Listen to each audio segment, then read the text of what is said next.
Hello, నేను మీ CS రావు.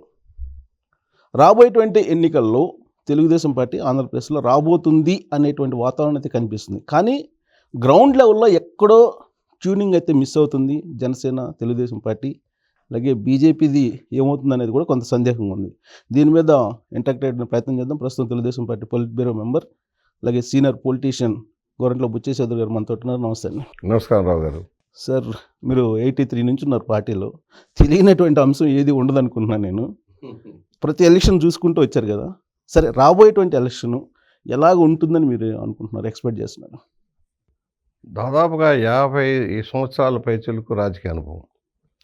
తెలుగుదేశం వచ్చిన తర్వాత 42 సంవత్సరాలుగా యాక్టివ్గా క్రియాశీలక పాత్ర ఉంది నాది. ఇవాళ దేశవ్యాప్తంగా రాజకీయాలు ఎలా నడుస్తున్నాయి, రాష్ట్రంలో రాజకీయాలు ఎలా నడుస్తున్నాయి చూసినప్పుడు ఇంత దౌర్భాగ్య స్థితి ఏనాడు లేదు. రాష్ట్ర విభజన తర్వాత ఆంధ్రప్రదేశ్కి చాలా నష్టం జరిగింది. సరైన వస్తువులు లేకుండా, రాజధాని లేకుండా, పరిశ్రమలు లేకుండా, ఇన్కమ్ లేకుండా కూడా వ్యవసాయ ఆధారిత రాష్ట్రంగా మిగిలిపోయి ఆంధ్రప్రదేశ్ ఏర్పాటైంది. సో ఏర్పడింది, మీరు చేసే ప్రయత్నం మీరు చేశారు. కానీ మిమ్మల్ని ప్రజలు అయితే తిరస్కరించారు కదా 2019లో. 2019 నుంచి ఇవాళ వరకు తీసుకుంటే ఈసారి మళ్ళీ కూడా మాకు ఇంకో ఛాన్స్ అని ఒక ధీమా వాళ్ళు వ్యక్తం చేస్తున్నారు కదా. ఎందుకు ఇవ్వాలి? ఎందుకు? ఒకటి, 2014లో కొన్ని ఇబ్బందికరమైన పరిస్థితులు కూడా అధిగమించి రాష్ట్ర అభివృద్ధి పందాలు ముందుకు నడిపారు. ఒక కాన్సెప్ట్ తీసుకున్నారు. పరిశ్రమలు పెట్టుబడులు రావడానికి కానీ, ఉపాధి కల్పించే లక్ష్యాలతోటిగా కానీ, సంక్షేమం అభివృద్ధిని తీసుకుంటూ వెళ్ళే ఉన్న వనరులు. సరే, ఒక్కసారి అంటే నమ్మారు, దగాబడ్డారు. ఒకవైపు తండ్రిని అడ్డు పెట్టుకొని వేల కోట్ల రూపాయలు దోచుకొని జైలుకుండా వచ్చిన వ్యక్తికి అధికారం కట్టబెట్టారు. దురదృష్టం ఏంటంటే కులము, గోత్రం, మతాల పేరున గోబెల్స్ ప్రచారం నమ్మారు, సోషల్ మీడియా తప్పుడు ప్రచారాన్ని నమ్మారు. ఒక్కసారి అంటే ఓట్లు వేశారు. ఏమైంది? బొప్పి కట్టింది వాళ్ళ. దాదాపు 5 సంవత్సరాలు అవుతుంది. ఏం సాధించారని రాష్ట్రంలో? పెట్టుబడులన్నీ తరలిపోయినాయి, పరిశ్రమలన్నీ తరలిపోయినాయి, ఉపాధి లేదు, ఉద్యోగాలు లేవు, వలసలు పోతూ ఉన్నారు. ఇవన్నీ ప్రజలకు తెలుసు కాబట్టి మీరు అధికారంలోకి వస్తామని చెప్పి మీ ధీమా. కానీ ఒక యుద్ధానికి పోయేటప్పుడు కానీ, ఒక రాజకీయాల్లో ఎన్నికలకు పోయేటప్పుడు కానీ గతంలో చేసినటువంటి పొరపాట్లు ఏంటి, ఈసారి పొరపాట్లు జరగకుండా చూసుకోవాలనేది ఒకటి ఉంటుంది కదా. ఆ బేరీజ్ వేసుకున్నారా మీరు? గతంలో చంద్రబాబు గారు అభివృద్ధి ధ్యేయంగా 24 గంటలు కష్టపడుతూ మీటింగ్లు పెట్టుకుంటూ పని ఒత్తిడి కల్పించారని ఉద్యోగ సంఘాలు వ్యతిరేకించాయి. లోకేష్ బాబు గారు కూడా మంత్రిగా రావడం, పార్టీ యంత్రాంగం మీద సరిగా పట్టించుకోకపోవడం, దాని పర్యవసానంగా 19లో దెబ్బతిన్నాం. యంత్రాంగం గేరప్ కాల, కార్యకర్తలు కూడా ముందుకు రాలేదు. ఎలక్షన్లో బూతుల దగ్గర నిలబడిన పరిస్థితి వచ్చింది. ఇవన్నీ కూడా మనం దెబ్బతింటానికి ప్రధాన కారణమైనాయి. ఒక్కసారి అని నమ్మారు, దగాబడ్డారు. కులాల మతాల పేరుతో విభజించారు, ప్రలోభపెట్టారు. సరే, అప్పుడు కేంద్ర ప్రభుత్వం కూడా వాళ్ళకి సహకారం చేయటం, తెలంగాణ నాయకత్వం కూడా వాళ్ళకి సహకారం చేయటం, తెలుగుదేశానికి పనిచేసుకునే అవకాశం లేకుండా చేయటం, ఇవన్నీ కూడా కొంత దెబ్బతిన్నాం. ఇప్పుడు అలా లేదు పరిస్థితి. చంద్రబాబు గారు గత కోవిడ్ తర్వాత పార్టీ యంత్రాంగాన్ని నడపడంలో ఒక కాన్సెప్ట్లో ముందుకెళ్తూ ఉన్నారు. లోకేష్ బాబు గారు కానీ, అదేవిధంగా చంద్రబాబు గారు కానీ కాన్సెప్ట్ తీసుకొని కింద దాకా బూత్ లెవెల్ నుంచి, యూనిట్ ఇన్ఛార్జ్ దగ్గర నుంచి, క్లస్టర్ ఇన్ఛార్జ్ దగ్గర నుంచి జిల్లా స్థాయి దాకా కూడా ఒక నిర్మాణాత్మకమైన పాత్ర చేస్తూ వస్తున్నారు. అయితే అందరూ చేస్తున్నారా, చేయటం లేదనేది అక్కడక్కడ మానిటరింగ్ చేస్తున్నారు. Regular monitoring. బహుశా ఏ పార్టీ చేయనంత మానిటరింగ్ తెలుగుదేశం చేస్తూ ఉంది. చంద్రబాబు గారు చేస్తూ ఉన్నారు, లోకేష్ గారు చేస్తూ ఉన్నారు. పార్టీ యంత్రాంగం పైనుంచి ఆదేశాలు ఇచ్చి ఎప్పటికప్పుడు కాన్సెప్ట్ని బిల్డప్ చేసుకుంటూ వెళ్తూ ఉన్నాం. సో ఒకటి మైండ్ గేమ్ అనేది ఒకటి బాగా ఇప్పుడు రాజకీయాల్లో కనిపిస్తుంది కదా. ఆ మైండ్ గేమ్ విషయంలో తెలుగుదేశం పార్టీ వెనకబడిందని అనిపించట్లేదా? లేదు, పని నడుస్తుంది. నాయకులు గేరప్ కావట్లా. వచ్చిన సమస్య ఏంటంటే పార్టీ ఇస్తున్న ఆదేశాలని అమలు చేయటంలో కింద స్థాయి నాయకత్వం ఇంకా పుణికిపుచ్చుకోవట్లా. అందిపుచ్చుకుంటే బ్రహ్మాండంగా వెళ్తుంది. ఇవాళ సోషల్ మీడియా రోల్ చూసాం మనం, ఎప్పుడు లేనంత రోల్. ఇవాళ ప్రధానమంత్రి గారు కావచ్చు, ఎవరైనా సరే ప్రపంచవ్యాప్తంగా సోషల్ మీడియా అనేది ఒక కాన్సెప్ట్ బిల్డప్ అయింది. పొలంలో పని చేసుకునే మహిళ కూడా ఇవాళ ఆ ఫోన్లో చూసుకునే పరిస్థితి వచ్చింది. ఆ మీడియాని ఎఫెక్టివ్గా ఎలా వాడాలి? ఊరికి బూతులు తిట్టి వికృతంగా పొగళ్ళపోతేనే కాదు కదా వ్యూవర్షిప్. కన్స్ట్రక్టివ్ క్రిటిసిజం మనం ఎత్తి చూపేది సూటిగా వెళ్ళిపోవాలి ప్రజల్లోకి. వారు అనుభవిస్తున్న బాధలు వాళ్ళకి మనం తేటతెల్లం చేసేలాగా, అలా బాధల్లో పాలుపంచుకునేలాగా ఉండాలి మనం. సోషల్ మీడియా కాన్సెప్ట్ అది నా ఉద్దేశంలో. మళ్ళీ నువ్వు పనిచేయి, లేకపోతే ఏం లోపాలు ఉన్నాయో, ఉదాహరణకి రోడ్లన్నీ గోతులమై ఉన్నాయి. దాని మీద 4-5 కార్టూన్లు తీసుకొని మనం వేసుకొని ఇదిగో ఈ రోడ్లు ఇలా ఉన్నాయి, ముఖ్యమంత్రి గారేమో హెలికాప్టర్లో వెళ్ళిపోతున్నారు, కింద రోడ్లు ఇలా ఉన్నాయి అనేది ఒక కాన్సెప్ట్. ఆ విధంగా మనం బిల్డప్ చేసుకుంటూ వెళ్ళాలి. ఫస్ట్ ఎలక్షన్లో గెలుపు ఓటములకు సంబంధించి ప్రజాభిప్రాయం మెయిన్. ఇవాళ ప్రజలు పూర్తిగా వ్యతిరేకిస్తూ ఉన్నారు. ఎందుకంటే జగన్మోహన్ రెడ్డి పాదయాత్రలో చాలా వాగ్దానాలు చేశాడు, వందల వేల వాగ్దానాలు చేశాడు. నేను కుదించాను నవరత్నాలు అన్నావు. Navaratnalu nothing but previous programs. Fees reimbursement Amma Vodi అన్నావు, దాంట్లో దగా జరుగుతుంది. అలాగే ఆదరణ పనిముట్లు ఇచ్చేవన్నీ కూడా మార్చేసావు, ఫీజు రియంబర్స్మెంట్ లాగేసావు. అట్లాగా విదేశీ విద్యను ఎగ్గొట్టేసావు. SC sub plan, BC sub plan, ST sub plan, minority sub plan అన్నీ ఎత్తేసావు. కానీ 99% నేను ఇంప్లిమెంట్ చేశానని చెప్తున్నారు కదా. అంతా దగా 100 కోట్ల రూపాయలు ప్రభుత్వ ధనంతో నువ్వు రాంగ్ ఇంటర్ప్రిటేషన్ చేస్తూ ఉన్నావు. నీ సాక్షి పేపర్లో, టీవీలో, అనుబంధ టీవీల్లో పబ్లిసిటీ చేస్తూ ఉన్నావు. పబ్లిసిటీ ఏముంది అక్కడ? ఉదాహరణకి నేను చిన్న ఎగ్జాంపుల్ చెబుతా. అమ్మఒడి 84 లక్షల మంది అర్హులు, నువ్వు ఇచ్చింది 44 లక్షల మందికి ఇచ్చావు. ఒక్కొక్కళ్ళకి అది 15,000 ఇస్తానని 12,000కి తగ్గించావు. మిగతా వాళ్ళందరూ దగా చేసినట్టేగా. ఒక ఇంట్లో ఇద్దరుంటే మీరు చెప్పింది వాస్తవమే బుచ్చిశేఖర్ గారు. దాన్ని మీరు పబ్లిక్లోకి తీసుకెళ్ళటంలో సక్సెస్ అయ్యారని మీరు అనుకుంటున్నారా? వెళ్తుంది, ప్రయత్నం జరుగుతుంది. పార్టీ ఎప్పటికప్పుడు గేరప్ చేస్తుంది. కాబట్టి వాళ్ళని కొంతమంది ముందుకెళ్తున్నాం, కొంతమంది ఇంకా వెనుకడుగులోనే ఉన్నారు. ఒక భయానక వాతావరణం రాష్ట్రంలో అరాచక ఆటవిక విధానం కొనసాగుతూ ఉంది. నిజంగా మీరు చెప్పేది అది కనుక నిజమైతే సిద్ధం సభలకు అంతమంది జనం వస్తారా? సిద్ధం సభలకి స్వచ్ఛందంగా ఎక్కడొచ్చారు? ఒక పార్టీ కార్యక్రమం, సిద్ధం సభ పార్టీది. ప్రభుత్వ యంత్రాంగాన్ని దుర్వినియోగం చేసి వేలాది బస్సులు, పాఠశాలను క్లోజ్ చేసి ఎవడన్నా ఉందా ఈ రాష్ట్రంలో, ఏ దేశంలో? ఆయన సభ కోసం కళాశాలను ముగించి పరీక్షలు పోస్ట్పోన్ చేయించి వాలంటీర్లతో భయభ్రాంతులకు గురి చేసి లబ్ధిదారులు క్యాన్సిల్ అవుతాయని చెప్తే కూడా జనం రావటంలా. ఒక జిల్లాలో మీటింగ్ పెడితే 54 అసెంబ్లీ సెగ్మెంట్ని తరలిస్తే కూడా 1,00,000 మంది రావట్లా. పోనీ 50,000 40,000 వచ్చినాడు మధ్యలో లేచిపోతూ ఉన్నారు. సీట్లు ఖాళీ, బందోబస్తు చేసి చుట్టూ తాళ్ళు కట్టి పోలీసులను పెట్టినా కూడా జనం పారిపోతూ ఉన్నారు. నువ్వు మాట్లాడేటప్పటికి జనం వెళ్ళిపోతున్నారంటే స్పందన ఉంటే హుషారుగా ఉండాలి కదా. సో అనంతపురం సభ ఫెయిల్ అయినట్ట మీ లెక్కలో? ఎంతమందిని మొబిలైజ్ చేసావు? ఆఖరికి చుట్టుపక్కల కర్ణాటక నుంచి కూడా బస్సులు వేసి జనాన్ని తరలించే పరిస్థితి వచ్చింది. సరే, రెస్పాన్స్ ఏమిటి? ప్రజల్లో రెస్పాన్స్ ఏమిటి? నువ్వు ఇంత ఖర్చు పెట్టి తీసుకొచ్చావు, ప్రభుత్వ ఖర్చుతో చేస్తూ ఉన్నావు. అదే రేపు ఎన్నికల ప్రచారంలో నీ సొంత ఖర్చులతో నువ్వు పెడితే జనం వస్తారా అనేది చూసుకో.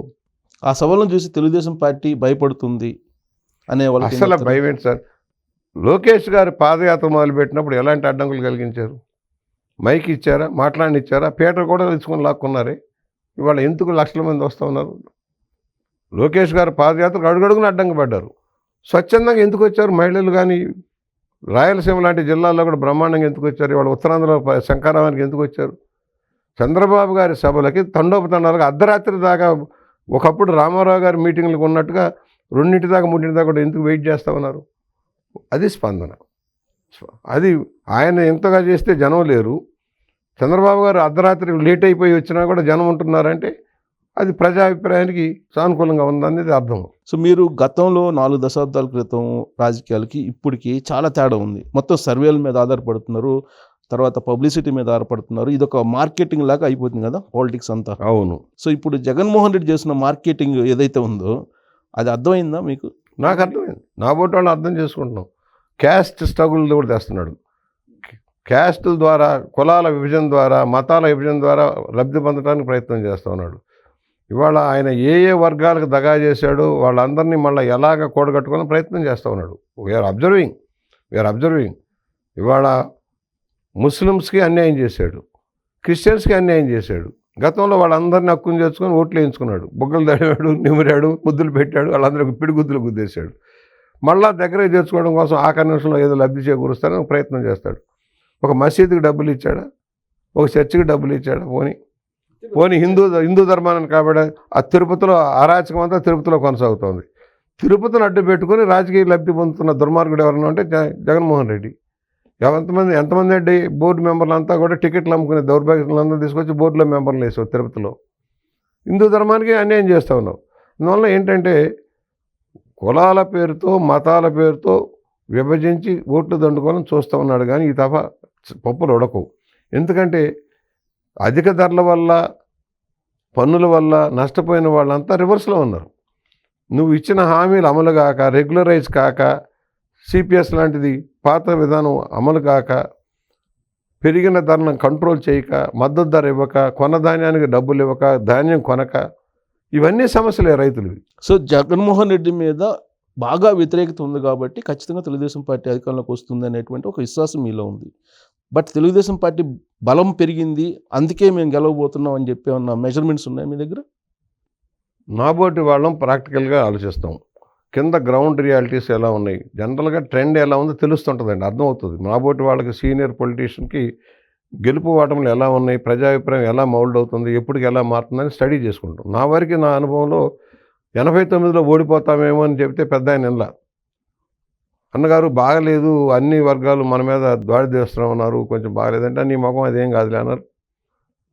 మొన్న 19లో మనం 19 ఎలక్షన్ ముందు అన్ని పార్టీలు మన మీద ధ్వజం ఎత్తినాయి. CPI, CPM, Congress, BJP, YSR అందరూ ధ్వజం ఎత్తారు. అన్ని సంఘాలు మన మీద ధ్వజం ఎత్తినాయి. చేసి 43% ఫిట్మెంట్ ఇచ్చి ఉద్యోగులను దూరం చేసుకున్నాం. అదేంటో మరి ఎక్కడో లోటు. అది ఎందుకు వాళ్ళని అన్ని అడిగినయల్లా ఇచ్చారు, వాళ్ళకి ఉద్యోగులకి ఫ్రీ ట్రావెల్ ఇచ్చారు, డబుల్ హెచ్ఆర్ఏలు ఇచ్చారు, అన్నీ ఇచ్చారు, హెచ్ఆర్ఏలు అన్నీ ఇచ్చారు. తెలంగాణ ఉద్యోగులు పోటీగా ఫిట్మెంట్ ఇచ్చారు. ఓన్ చేసుకోలేకపోతున్నాం అనేది ఆత్మపరిశీలన చేసుకోవాలి. అవి లోటుపాట్లు. అలాగే అన్ని పక్షాలను పిలిచి కూర్చోబెట్టి కాస్త మాట్లాడి కాఫీ ఇచ్చి ఎగో సాటిస్ఫాక్షన్ పోలవరంలో కానీ, పట్టిసీమలో కానీ, అమరావతిలో కానీ ఎక్స్ప్లెయిన్ చేయటంలో మనం చేయలేకపోయాం. ఉదాహరణకి డిఎస్పీల గురించి వచ్చింది. అవును, దాంట్లో 36 మందికి ప్రమోషన్ ఇస్తే 3 కమ్మవాళ్ళు ఉన్నారు. అందరూ కమ్మలు అని చెప్పి అందరే కమ్మవాళ్ళు అంటే నమ్మారు. ఒక కమ్మ ద్వేషం పెంచాడు వాడు. దాన్ని తిప్పికొట్టడం ఎవరు? హోమ్ సెక్రటరీ, హోమ్ మినిస్టరు, ప్రభుత్వం నుంచి మనం వదిలేయండి అన్నారు. దాని ఎఫెక్ట్ ఏంటో మనం చూసాం కింద లెవెల్లో. ఒక కులం మీద ద్వేషం పెంచగలిగాడు, అది రివర్స్లో కొట్టింది. 2019లో ఓకే, మీరు అనేక రివ్యూలు కూడా చేస్తుంటారు, వార్ రూమ్లో కూడా అధ్యయనం చేస్తుంటారు. 2019 ఎన్నికల్లో తెలుగుదేశం పార్టీకి వెన్నుముక ఏదైతే ఉందో బీసీలు, ఆ వెన్నుముక మీద కొట్టాడు జగన్మోహన్ రెడ్డి అనే దాన్ని నమ్ముతారా మీరు? నమ్ముతాను. ఎలాగా చెబుతాను. కాపులకు 5% రిజర్వేషన్ అనౌన్స్ చేశాం మనం. కేంద్ర ప్రభుత్వం ఇచ్చిన 10%లో నుంచి 5% వాళ్ళు మెజార్టీగా ఉన్నారు కనుక వాళ్ళకి 5% ఇద్దామని తీర్మానం చేసి కేంద్రానికి మనం పంపించాం. బీసీలు దాని మీద ఆపోహ పొందారు. బీసీ కోటాలోకి వెళ్ళాల. మనకి ఏదైతే ఇచ్చిన కేంద్ర ప్రభుత్వం ఇచ్చిన రాయితీలో నుంచే 5% ఇద్దాం, మనం అప్పటిదాకా కాపులకు ఇవ్వడానికి లేదనే దాంట్లో 10% ఇచ్చుకోవచ్చని గవర్నమెంట్ ఆఫ్ ఇండియా ఇచ్చింది కనుక దాంట్లో 5% ఇచ్చాం. అది ఇంప్లిమెంట్ కాలే. వాడు ఇవ్వనన్నాడు, కాపు రిజర్వేషన్ ఇవ్వనన్నాడు. అది సెంట్రల్ పరిధిలో ఉంది, నాకు సంబంధం లేదు అన్నాడు. నాకు సంబంధం లేదు, వాళ్ళు కూడా అదే చెప్తున్నారు ఆయన అన్నాడు. అప్పుడు ఏమైంది? కాపు కార్పొరేషన్ పెట్టాం, బీసీ కార్పొరేషన్ పెట్టాం, కాపులకి మ్యాక్సిమం చేశారు, మనకి సరిగా చేయలేదనే భావన బీసీలోకి వెళ్ళింది. మంజునాథన్ కమిటీ వేయటమే మీకు వెన్నుముక ఎరగడానికి కారణం ఉన్నాయి, ఇవన్నీ ఉన్నాయి. ఇప్పుడు ఏమైంది? పెట్టనమ్మ ఎటు తిరిగి పెట్టలేదు, ఈ పెట్టే ఏదో ముతక మాట మాట్లాడి పెట్టలేదు అన్నట్టుగా ఉంది మన సామెత. వాళ్ళు ఏమీ చేయలే. బీసీలకు చేసిందే తెలుగుదేశం, చంద్రబాబు గారు. ఇప్పుడు ఆదరణ పనిముట్లు కావచ్చు, సెల్ఫ్ లోన్లు కావచ్చు, కార్లు ఇచ్చిన ఇప్పుడు దళితులకి ఇన్నోవా కార్లు ఎవడేస్తాడు? లోకల్లో ఎలక్షన్స్లో రిజర్వేషన్ పెంచి రిజర్వేషన్ ఇచ్చి 34% రిజర్వేషన్ ఇస్తే వాడు తగ్గించాడు 10% తగ్గించాడు. ఆ నష్టాన్ని రిపేర్ అయిందా? ఇప్పుడు అయింది. బీసీలో 100% 16,000 పోస్టులు పోయినాయి. వాళ్ళు 10% రిజర్వేషన్ తగ్గించినందువల్ల స్థానిక సంస్థలు 16,000 పోస్టులు పోయినాయి. ఇవన్నీ ఉన్నాయి, ఆలోచిస్తా ఉన్నారు. బీసీ ఓట్ బ్యాంక్ మొత్తం మళ్ళీ కన్సాలిడేట్ అయిందని మీరు అనుకుంటున్నారు? ఇప్పటికి ఇంకా ఉందా? ఇంకా ఉంది, ఇంకా కావాల్సింది. ఇలాంటి పరిస్థితుల్లో మనం ఒక 4-5 లీడర్లు చూసి వీళ్ళు మొత్తం బీసీలకి వీళ్ళే ప్రతినిధులు అనుకుంటున్నాం మనం. అది మొదటి నుంచి చెబుతున్నాం, అది కరెక్ట్ కాదు. బీసీల్లో అనేక సామాజిక వర్గాలు ఉన్నాయి. ఎవరికి వాళ్ళు నా గుర్తింపు ఏంటి, నా గౌరవం ఏంటి అనే భావనలో ఉన్నారు. వీడు దాన్ని క్యాచ్ చేసుకోవడం కోసం 56 కార్పొరేషన్లు పెట్టి వాళ్ళకి సీటు లేదు, బల్లా లేదు, ఏమీ లేకుండా ఒక గౌరవప్రదమైన పోస్ట్ లాగా ఇచ్చేసి వాళ్ళు ఏదో చేశారన్నాడు. ఏమీ జరగల. ఇప్పుడు కొన్ని చోట్ల ఎమ్మెల్యే, ఎంపీ సీట్లు ఇచ్చారంటే ఆ 2-3 సీట్లు ఇచ్చినందువల్ల సామాజిక వర్గం ఏమి అందరికీ జరగదు. అది కావాలి మనం ఎక్స్ప్లెయిన్ చేయాల్సింది. ఏంటంటే ఈ కుల పేరుతో కార్డు వేసి ఓట్లు అందుకునే విధానానికి భిన్నంగా ఆ సమాజానికి మొత్తానికి ఏం జరుగుతుంది జరగటం లేదనేది మనం ఎక్స్ప్లెయిన్ చేయగలగాలి. ఇలాంటి సమయంలో మీరు కన్సాలిడేట్ పోయి జారిపోయినటువంటి ఓట్ బ్యాంక్ని మళ్ళీ మీరు తీసుకొచ్చుకుంటున్న క్రమంలో ఇప్పుడు మళ్ళీ జనసేనతో మీరు పొత్తు పెట్టుకుంటే వాళ్ళ కాన్సెప్టే మాకు 5% రిజర్వేషన్ అనేది కదా, మీరు ఒప్పుకుంటారా? ఇప్పుడు దాన్ని మనం ఎత్తుకోకుండా ఉంటే మంచిదనేది నా feeling. At present government of India నుంచి క్లియరెన్స్ వచ్చేదాకా మనం మాట్లాడుకోకుండా ఉంటే బెటరు.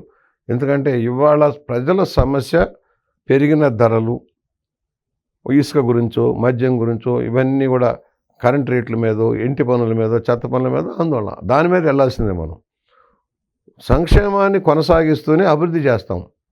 అభివృద్ధి చేసిన ఫలితాలు మీకు ఇస్తాం. This is the concept. పేదరిక నిర్మూలన ఎలా ఇవాళ ఈ 11 లక్షల కోట్లు అప్పు తెచ్చాడు, వీళ్ళు ఏం చేస్తారనేది కూడా మాట్లాడేవాళ్ళు ఉంటారు చదువుకున్న వాళ్ళు. కానీ సంక్షేమం వాళ్ళ గురించి విమర్శించారు. మీరు ఎలా ఇస్తారు, 3 గ్యాస్ బండ్లు ఎలా ఇస్తారు, ఉచిత బస్సులు ఎలా ఇస్తారు, ఇవన్నీ కూడా డిస్కషన్కి వస్తాయి. కానీ బాబు గారి కాన్సెప్ట్ మనం స్టడీ చేసుకుంటే ఎవ్రీ ఇయర్ 10% 12% గ్రోత్ రేట్ వస్తాయి, బడ్జెట్లు పెరుగుతాయి. వీడు దుబారా చేసిన సంవత్సరానికి 50,000 కోట్లు దుబారా చేశాడు. ఆ 50,000 కోట్లతోటి మనం ఇంప్లిమెంట్ చేయొచ్చు. మనం కొత్తగా ఏం చేయకుండా ఆడు దుబారా చేసి దోచుకున్న సొమ్ము 10 సంవత్సరం చాలిన నా అంచనా ప్రకారం 50,000 కోట్లు ఉంది. ఆ 50,000 కోట్లు ప్లగ్ చేయగలిగితే మనం ఇస్తున్న రాయితీలు ఇవన్నీ ఉపయోగపడతాయి. పెరిగిన గ్రోత్ రేట్లో క్యాపిటల్ వర్క్స్ చేసుకొని రాష్ట్రాన్ని ముందుకు తీసుకెళ్ళొచ్చేది అనేది నా పోటీ వాళ్ళ ఆలోచన ఉన్న అనుభవంలో చెప్పి. సో దానికి సంబంధించి ఎక్స్ప్లెయిన్ చేస్తున్నారు మీరైతే. అయితే వీటన్నిటికన్నా అది సామాన్యుడికి కూడా అర్థమయ్యేలాగా చెప్పాల్సిన అవసరం ఉంది. అవును, చెప్పాలి. అది చెప్పినా కానీ కొంతమందికి అర్థం అయ్యేటువంటి కాన్సెప్ట్ కూడా కాదు. ఎందుకంటే పూర్ టు రిచ్ అన్నారు ఈయన చంద్రబాబు గారు, పూర్ టు రిచ్ అన్నారు. అది ఎలా అనేది ఎవరికి తెలియదు. కోటీశ్వరుని చేస్తానన్నారు. దానికి ప్రతిగా ఏమంటున్నారు, సజ్జల రామకృష్ణారెడ్డి 1 కిలో బంగారం కొనిస్తాడు, లేదంటే ఒక బెంజ్ కార్ తీసిస్తారంట అని చెప్పి వాళ్ళు ప్రచారం చేస్తున్నారు. సరే, ఈ ప్రచారాలు ఎలా ఉన్నా ఇప్పుడు ముద్రగడ పద్మనాభం కానీ హరిరామ జోగి కానీ వీళ్ళందరూ ఇప్పుడు ముద్రగడ పద్మనాభం రేపో మాపు జనసేనలో చేరతారని చెప్పి ప్రచారం జరుగుతుంది. వీళ్ళు చేరటం అంటూ జరిగితే 2019లో ఏదైతే దెబ్బతీసిందో 5% రిజర్వేషను, అది ఈసారి కూడా ఫ్లేవర్ అయ్యిద్ది కదా. ఒక సమస్య ఉందండి. ఏ పార్టీ ఒక కులం మీద బేస్ అయితే అది ఎఫెక్ట్ పడుతుంది. ఇప్పుడు జనసేనకి అది ఒక ప్రాబ్లం ఉంటుంది. ఎందుకంటే మోస్ట్లీ కాపులు ఎక్కువగా జనసేన సరే ఉంటారు, కమ్మ వాళ్ళంతా తెలుగుదేశంలో సపోర్ట్ చేస్తారు అనేది కాదు, కొంత శాతం అటు ఉంటారు. అలాగే జనసేనలో కూడా కొంత శాతం అటు ఇటు ఉంటారు. ఇప్పుడు రెడ్లంతా కూడా మోస్ట్లీ వైఎస్ఆర్ పార్టీకి ఎలా సపోర్ట్ చేస్తారు, ఒక బేస్ ఉంది. అయితే ఏ వర్గాలను ఆకట్టుకోగలరు అనేది, ఉదాహరణకు ఒక కమ్మ వాళ్ళు ఉన్న చోట మిగతా బీసీలు కానీ ఎస్సీలు కానీ ఇతర వర్ణాలు వేస్తారా లేదా, ఒక కాపు ఉన్న చోట ఒక బీసీ ఒక ఎస్సీలు వేస్తారా లేదా, ఎక్కడ కూడా ఒక మేజర్ కమ్యూనిటీ 20-22% మించి ఉండదు ఆ నియోజకవర్గంలో. అన్ని వర్గాలను కూడగట్టుకుంటేనే ఫలితం వస్తుంది. అందువల్ల చాలామంది అనుకుంటారంటే మా కుల బలం అది అంటారే కానీ ఎంత చెప్పండి, ఎంత పర్సెంటేజ్ ఉంటుంది? 40,000 కంటే ఒక నియోజకవర్గంలో టాప్ మోస్ట్ 40-42,000 ఉంటారు. కొన్ని నియోజకవర్గం యావరేజ్న 20-22,000 మేజర్ కమ్యూనిటీస్ ఉంటాయి మేము స్టడీ చేసినట్లు. అందువల్ల మనము ప్రభుత్వ విధానాలని చీల్చి చెండాడుతూనే వాళ్ళు చేసిన తప్పుల్ని మనం ఏం చేయబోతున్నామో చెప్పుకుంటూ అందరినీ సమన్వయం చేసుకుంటూ వెళ్ళాల్సిన అవసరం ఉంది. ఇదివరకు ఇప్పటికి మార్పు ఏంటంటే ఎవరికి వాళ్ళు మాకు అవకాశాలు ఏంటి, మా కులానికి అవకాశాలు ఏంటి, మా జాతికి అవకాశాలు ఏంటి అనేది మాట్లాడుతున్నారు. అది మనం బ్యాలెన్స్ చేసుకోవాల్సిన అవసరం ఉంది. పరోక్షంగా ప్రత్యక్షంగా రెండింటిని బ్యాలెన్స్ చేయాలి. ప్రత్యక్షంగా ఇవ్వలేని వాళ్ళకి పరోక్షంగా సహాయం చేస్తే స్ట్రెంథన్ అవుతుంది. గతంలో ఆ లోపాలు జరిగినాయి మన దగ్గర. సార్, ఇక్కడ మీరు చాలా స్టడీ చేస్తుంటారు కాబట్టి గ్రౌండ్ లెవెల్లో కూడా ఈ జాతుల వైరం, కుల వైరం ఇవన్నీ కూడా బాగా అవగాహన ఉంది మీకు. ఆంధ్రప్రదేశ్కి తీసుకుంటే ప్రత్యేకించి కాపులకి వ్యతిరేకంగా బీసీలు ఉంటారా లేదా? ఉంటారండి. అంటే మెజారిటీ, అందుకు 100% నేను అంటలేదు. కొన్ని చోట్ల అలాంటప్పుడు గోదావరి జిల్లాలో క్లాష్ వార్ ఉంటుంది. గోదావరి జిల్లాలో క్లాష్ వార్, ఎందుకంటే మేజర్ కాపులు ఉంటారు, అవును, మేజర్ బీసీలు ఉంటారు, చెట్టిబెల్జా గౌడ ఇలాంటి వాళ్ళు, అలాగే ఎస్సీలు ఉంటారు ఘనంగా. ఏ వర్గానికి ట్విస్ట్ అవుతుంటుంది. ఇప్పుడు మొన్న జరిగింది అంబేద్కర్ కోనసీమ జిల్లా పెట్టినప్పుడు ఎలా గొడవలని మీరు చూశారు, ట్విస్ట్ అవుతుంటుంది అటు ఇటు. నేను అందుకే ఆ క్వశ్చన్ మిమ్మల్ని అడుగుతుంది. ఇప్పుడు జనసేన వల్ల మీరు తెలుగుదేశం పార్టీ పొత్తు పెట్టుకున్నందువల్ల లాభ నష్టాలు రెండు బేరీజ్ వేసుకున్నప్పుడు మీకు లాభం కనపడుతుందా, నష్టం కనిపిస్తుందా? రెండు ఉంటాయి. కాకపోతే ఒక దుర్మార్గుని పంపించాలంటే ఏకాభిప్రాయ సాధన చేయాలి అవసరం ఉంది కనుక ఇవాళ ఏదైతే తెలుగుదేశం ఆ రోజున ఫేస్ చేసిందో 19 ఎలక్షన్కి, ఇవాళ జగన్మోహన్ రెడ్డి అదే ఫేస్ చేస్తున్నాడు. ఏ వర్గము సంతృప్తిగా లేరు, ఏ పార్టీ సంతృప్తిగా లేరు. అన్ని వర్గాలు కూడా జగన్మోహన్ రెడ్డిని టార్గెట్ చేస్తున్నాయి. అనేక సంఘాలు కానీ జిల్లాల వారీగా ప్రజలు కూడా టార్గెట్ చేస్తున్నారు. రేపు రావు గారా బుచ్చి అని చూడరండి, జగన్మోహన్ రెడ్డా చంద్రబాబు గారా. అలాంటప్పుడు మీకు పొత్తులతో సంబంధం ఏంటి అసలు? పొత్తులకి ఎందుకు వెళ్ళాలనుకుంటున్నారు? ఒకటి, మరీ మొన్నటిదాకా అతనికి కేంద్ర సపోర్ట్ ఉంది, ఎవరు అవునన్నా కాదనుకున్నా. ఓపెన్ 12 సంవత్సరాలుగా కేసులు తెగకుండా ఉన్నాయి అంటే, ఒక సంవత్సరంలో తేలాని సుప్రీంకోర్టు మార్గదర్శనం ఎలా ఉన్నాడు? బెయిల్ మీద బెయిల్ పక్షిగా ఉన్నాడు కదా, ఎందుకు ముందుకు వెళ్ళటం లేదు? బాబాయ్ హత్య కేసు, అది ముందు చంద్రబాబు గారి మీద తేయాలని చూశారు, వాస్తవాలు వెలుగులోకి వచ్చి సిబిఐని కూడా నిరోధిస్తే, రాష్ట్ర ప్రభుత్వం అడ్డుకోగలిగితే సిబిఐని కూడా నిరోధిస్తే ఏం చేశారు? ఇవన్నీ ఆలోచించదగ్గ విషయాలు. అలాగే రాష్ట్రానికి ఏం మేలు జరగకపోయినా, ఇప్పుడు పోలవరం ఆ రోజున ఏటీఎం అన్నారు, మరి ఏ ఏటీఎం అయితే 54,000 కోట్లు కావాలని మళ్ళీ అడుగుతున్నారు, ఎందుకు కావాలంటున్నారు? చంద్రబాబు గారు 30,000 కోట్లు పెంచేసి ఏటీఎం చేశాడన్న పెద్ద మనుషులు ఆ రోజున ఎలక్షన్లో పబ్బం గడుపుకున్న వాళ్ళు ఇవాళ 54,350 కోట్లు కావాలని ఎందుకు అడుగుతున్నారు? అంటే రాంగ్ ఇంటర్ప్రిటేషనే కదా. ఇవాళ పోలవరం పూర్తి కాకపోగా 45.60 పాయింట్ల నుంచి 41 దించేస్తారు. ఇవన్నీ మీరు ఎలక్షన్ క్యాంపెయిన్లో చెప్పొచ్చు, ప్రజల్లోకి తీసుకెళ్ళచ్చు. కానీ అల్టిమేట్గా రాజకీయ వ్యూహం అనేది బాగా పనిచేస్తుంది కదా. ఈ రాజకీయ వ్యూహంలో భాగంగా మీరు అసలు పబ్లిక్ ఎంత వ్యతిరేకంగా ఉన్నప్పుడు మీరు అసలు ఎందుకు అలయన్స్ పెట్టుకోవాల్సి వస్తుంది? మీరు త్యాగాలు చేయండి అని చెప్పి ఆల్రెడీ చంద్రబాబు నాయుడు గారు చెప్తున్నారు. ఆ త్యాగాలు ఏ స్థాయిలో ఉంటాయో ఆందోళనగా కూడా పార్టీలో ఉంది. ఇప్పుడు తెలుగుదేశానికి వాళ్ళకి జనసేనకి మొన్నటిదాకా యంత్రాంగం లేదు. క్యాస్ట్గా కుర్రాళ్ళు వాళ్ళు బలంగా ఆయన వెనకమాల ఉన్నా కూడా యంత్రాంగం కానీ ఇన్ఫ్రాస్ట్రక్చర్ లేదు వాళ్ళకి. వాళ్ళ తెలుగుదేశానికి 175 అసెంబ్లీ సెగ్మెంట్లో యంత్రాంగం ఉంది. బూత్ లెవెల్ దగ్గర నుంచి కాస్ట్ల దగ్గర నుంచి యంత్రాంగం ఉంది, బలమైన నిర్మాణం ఉంది పార్టీకి. భయపడాల్సిన అవసరం లేదు. కానీ ఈ దుర్మార్గ విధానాల నుంచి బయటపడాలంటే ఎవరు కలిసి వస్తే వాళ్ళని కలుపుకొని పోవాలన్న ఆలోచనలో ఈ పొత్తులు వచ్చినాయి. తప్పుడు కేసులు పెట్టి జైలుకు పంపించిన వాళ్ళు మీరో నేనైతే సాయంత్రానికి బెయిల్ వస్తుంది. ఆ ఎఫ్ఐఆర్లో అసలు ఏమి లేని దానికి ఎలా మేనేజ్ చేయగలిగారు? వ్యవస్థలను మేనేజ్ చేసి చంద్రబాబు గారిని 54 రోజులు జైల్లో ఉంచారంటే అర్థం చేసుకోవాలి దేశంలో రాష్ట్రంలో ఎలాంటి రాజకీయం నడిచిందో. ఇవన్నీ దృష్టిలో పెట్టుకొని గమనంలోకి తీసుకొని ఏ ఒక్క దాన్ని వదులుకోకూడదన్న భావనలోనే పొత్తులకు వెళ్తున్నారు. ఒకటి సార్, రాష్ట్రంలో ఉండేటువంటి ప్యానిక్ సిచ్యువేషన్ని ఫేస్ చేయలేక అందరినీ కూడగట్టుకుంటున్నారా? లేదంటే ఒకవేళ పవన్ కళ్యాణ్ ఏం చెప్తున్నారు, ప్రభుత్వ వ్యతిరేక ఓటు చీలిపోకూడదు అనేది ఆయన కాన్సెప్ట్. దానికి నేను కొన్ని త్యాగాలకు సిద్ధమవుతున్నాను ఆయన చెప్తున్నారు. సరే మేము త్యాగాలు కానీ వీళ్ళు చెప్తున్నారు. ఇదే నిజమైతే 2019లో ప్రభుత్వంలో తెలుగుదేశం పార్టీ ఉంది కదా, ప్రభుత్వ వ్యతిరేక ఓటు చీలిపోతే మళ్ళీ తెలుగుదేశం పార్టీ అధికారంలో రావాలి కదా. మరి ఇప్పుడు చెప్పే ఈక్వేషన్ ఎలా నిజమవుతుంది? వస్తుంది. కొన్ని సీట్లు సర్దుబాటు వాస్తవ బలాలను బట్టి, గతంలో వచ్చిన ఓటింగ్ శాతాలను బట్టి, ఇప్పుడు పెరుగుతున్న ఓటింగ్ శాతాన్ని బట్టి సర్దుకోవాల్సిందే. మీరు అవునన్నా కాదన్నా ఒకటి ఇష్టం, కొంతమందికి ఇష్టం ఉండదు పొత్తులు, మనమే ఏకంగా రాగలం అన్న భావన కూడా ఉంది పార్టీ క్యాడర్లు. మనం డైరెక్ట్గా వెళ్ళినా కూడా గెలవగలం, అధికారంలోకి రాగలం అన్న నమ్మకాలు కూడా ఉన్నాయి. కొంతమంది ఏదో ఎందుకు వచ్చింది, ప్రతి ఓటు అవసరమే, ఓట్లు చీలిక వల్లాడు లబ్ధి పొందాడు మొన్న, ఈ తఫా అలా చీలిక రాకూడదు, కొన్ని సీట్లు పోయాయి. కాదు అదే నాకు అర్థం కానింది బుచ్చ చంద్ర గారు, మీలాంటి వాళ్ళ దగ్గర నేను దాని మీద క్లారిటీ తీసుకోవాలనుకుంటున్నాను. ఇప్పుడు లబ్ధి పొందుతారు అని లాస్ట్ టైం లబ్ధి పొందిన ఎలా నిర్ధారిస్తారు? ప్రభుత్వ వ్యతిరేక ఓటు చీలిపోతే తెలుగుదేశం పార్టీ మళ్ళీ అధికారంలో రావాలి కదా 2019లో. 2019లో ఓట్లు చీలిపోయి అవతలగా అయింది. బీసీలు వెళ్ళారు, మైనార్టీలు వెళ్ళారు, బీసీలు మైనార్టీలు వాళ్ళంతా వెళ్ళిపోయారు. ఫెయిర్గా మాట్లాడగా క్రిస్టియన్స్ వెళ్ళారు, క్రిస్టియానిటీ పెరిగింది రాష్ట్రంలో. ట్రైబల్ ఏరియాలో కానీ సీ కోస్టుల్లో కానీ బీసీల్లో కూడా క్రిస్టియానిటీ పెరిగింది. దాని ప్రభావం కూడా పైనది మొన్న. ఇప్పుడు ప్రభుత్వ వ్యతిరేక ఓటు చీలకుండా ఒకటయ్యామని చెప్పి ఎలా చెప్పగలరు? అంటే ఇప్పుడు ఏ పార్టీకి అన్ని పార్టీలు ఒకటైతే మేలు మళ్ళీ వైసీపీ కలుగుతుంది. అన్ని పార్టీలు కావు, ప్రస్తుతానికి జనసేన, తెలుగుదేశం, మళ్ళీ బీజేపీ కూడా కలుస్తుంది, కలవచ్చు అనేది ఒక ఆలోచనలో నడుస్తూ ఉంది. ఇంతవరకు కమ్యూనిస్టులకు సంబంధించింది, కాంగ్రెస్కి సంబంధించింది ఎలాంటి పొత్తులు లేవు ఇప్పటిదాకా. రేపు ఏకాభిప్రాయం ఎలా సాధన, కొన్ని లోటుపాట్లు జరుగుతాయి. ఎప్పుడైతే నాకు అర్థం కాదు, పెద్ద పజిల్ ఏంటంటే ప్రభుత్వ వ్యతిరేక ఓటు చీలిపోకూడదు అనేది కాన్సెప్ట్ కదా. నేనైతే వ్యక్తిగతంగా ఆ కాన్సెప్ట్ ఎలా వర్కౌట్ అవుతుందని నాకు తన కాళ్ళ మీద తను నిలబడాలని కోరుకునే వాళ్ళు ప్రథముడు. తన సొంత బలంతో రావాలి, ఒక పార్టీని పటిష్టం చేసుకుంటూ ముందుకెళ్ళాలి. మనం ఎవరి మీద డిపెండ్ అయ్యి తోకల్లాగా కొంతమంది పెట్టుకోవాల్సిన అవసరం లేదనేది నా నిశ్చితాభిప్రాయం. కానీ దేశంలో రాష్ట్రంలో మార్పులు వచ్చాయి. డబ్బు ప్రభావం గణనీయంగా పెరిగింది. కుల ప్రభావం ఘనంగా పెరిగింది. మీకు ఫేర్గా మాడదాం. వీటన్నిటిని బ్యాలెన్స్ చేసుకుంటూ చేయటం కోసమే ఈ పొత్తులు.